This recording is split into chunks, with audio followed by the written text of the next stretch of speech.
ప్రేక్షకులకు స్వాగతం. నిత్య నిజాలు చెప్పే మీ ఛానల్ బిఎన్బి. ఇప్పుడు మిత్రులారా, ఒక చిన్న విషయం మీకు చెప్పాలి. ఏంటంటే కొత్త కొత్త రుచులు కోసం కొత్త కొత్త రకాలుగా తాము భార్యాభర్తలు ఇద్దరు ఉద్యోగం చేయడానికి సిద్ధపడిపోయి వారికి వచ్చే సంపాదన చాలక ఈ ఆధునిక ప్రపంచంలో ఇద్దరు ఉద్యోగాలు చేస్తుంటే కొంతమంది స్త్రీలు ఉద్దేశపూర్వకంగా వంట చేయడం మానేశారు. ఫుడ్ కోర్ట్లకి అనేక ప్రాంతాలకు వెళ్తున్నారు. ఆ ప్రాంతాల్లో ఏమి కలుపుతున్నారో తెలీదు. రుచి కోసం రకరకాల పదార్థాలు, రకరకాల మసాలాలు, రకరకాలు. ఒక అతనంట డీజిల్తో పొరాటా అంట. మీరు ఎప్పుడన్నా తిన్నారా? అసలు డీజిల్ ఎంత డేంజర్ తెలుసా? కాలుష్యం ఎంత వస్తుందో తెలుసా బాడీలోకి? ఏమన్నా గమనించారా? వింత వింత కోరికలు ఎందుకు వస్తున్నాయి? అసలు విధానం తెలుసా మీకు? అసలు ఆయిల్ ఫుడ్ ఎంత డేంజరు. ప్రపంచం అంతా ఆయిల్ లేకుండా అని చెప్పి ప్రతి ఒక్కరూ గోల్ చేస్తున్నారు.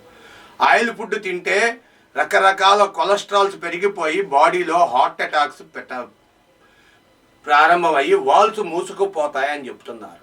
అందుకనే బీట్స్ తింటున్నారు,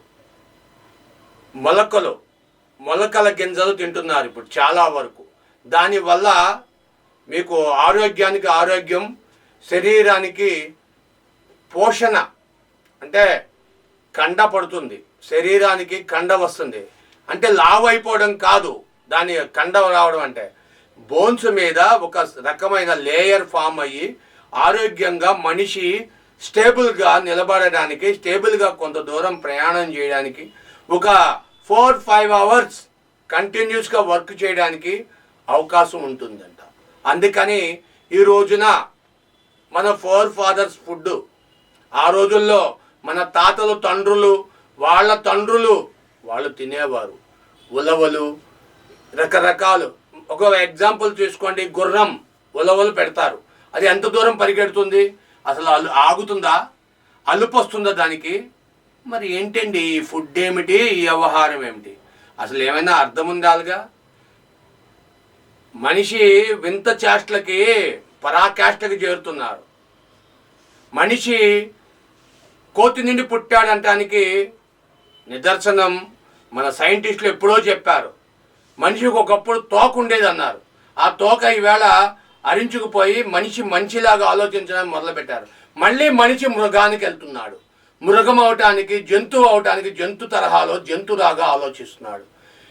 ఇకనైనా సరిగ్గా ఆలోచించి ఆరోగ్యాన్ని, భగవంతుడు ఇచ్చిన ఆరోగ్యాన్ని కాపాడుకుంటే మీరు 10 కాలాల పాటు పచ్చగా ఉంటారు. 30 సంవత్సరాలు, 40 సంవత్సరాలు, 20 సంవత్సరాలు ప్రాణాలు కోల్పోతున్నారు. వీళ్ళు చేసే చేష్టలు, వీళ్ళు చేసే తిండులు, వీళ్ళు చేసే పనుల వల్ల.